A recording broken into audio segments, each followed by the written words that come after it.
as a maternity home for evacuated pregnant women. The exquisite furniture was stored in the east wing, the paintings and paraphernalia removed, the velvet-lined drawing room and library boarded up, and provision made for a dormitory of 30 in the west wing. My mother astonished Gran by not only embracing her new role of midwife-cum-nanny, but growing a bun of her own, namely me, Millicent Shaw. She never did disclose the identity of the father, but Gran had her own sucked-in cheek theories. With a house full of women and only a couple of men on leave, it wasn't Greek to work out, she'd say, whatever that meant.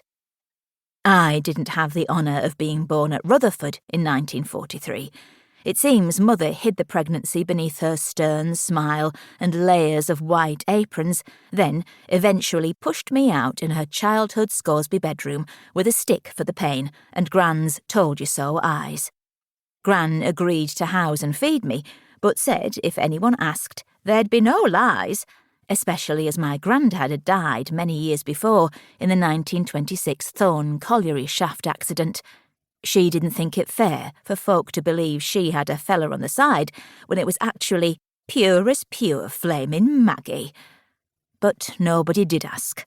I was one of those quiet and studious children no one noticed, save for Gran, and my invisibility continued at school.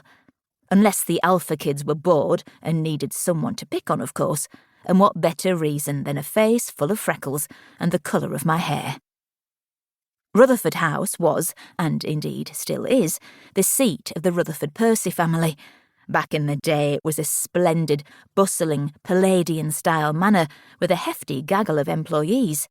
The female staff ranged from a variety of maids to a cook, a head nurse, a governess and a nanny, not to mention the dependable, prudent, sensible and honest housekeeper, who was then a fiery woman in her 80s. The male line-up included a butler, a valet, a groom, a coachman, a gardener, a gamekeeper and an estate steward.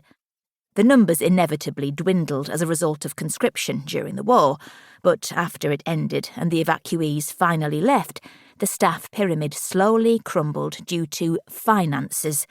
Apparently the weak and witless Henry Percy had left matters of money entirely in the hands of his steward, who'd managed to leak or steal or imbibe a huge chunk of the family fortune. Thankfully, on Henry's early death at the age of 53, his widow, Honora, was a little more savvy. She dismissed the hangers-on and rewarded her loyal staff with the honour of promotion rather than an increased salary. As a consequence, cook became chief cook, and my mother was upgraded to Mrs. Shaw, housekeeper. In return for the rather magnificent hunting lodge, Watkins was given the role of gamekeeper, groom and gardener, and any other male role the poor man was allotted, which included managing the 60-acre estate. Around this point, my mother called upon me to perform my daughterly duties. I didn't know the ins and outs of it. Indeed, I had no interest in the Percy family at all, but apparently the son and heir, Theo, had found a wife. The fiancé was of good stock, with money, presumably, so Honora decreed that it wouldn't do for her to start married life at Rutherford without a lady's maid. According to the housekeeper, I was the perfect candidate. I'd turned 16, Gran was frail, and the cottage tenancy would go with her when she died. I didn't have any suitors on the horizon, and, needless to say, I was guaranteed by her to be a cheap employee. I'd always been a clever girl, and had hoped to stay in education to take the higher school certificate, so the thought of tending to the whims of a spoilt, posh princess type, like my mother had before me, was frankly abhorrent. I tried to rail against it as much as was possible when Maggie's mind was set, but even Gran was all for it. "I haven't much time left, love. Seems you prefer books to boys, so how else will you get a roof over your head? Do it for me, love. When I'm not here to fret about you, you can do as you please." She peered at me with milky eyes. "And as for learning, I'm told Rutherford's library is the best in all the land, let alone South Yorkshire, so it wouldn't be all bad."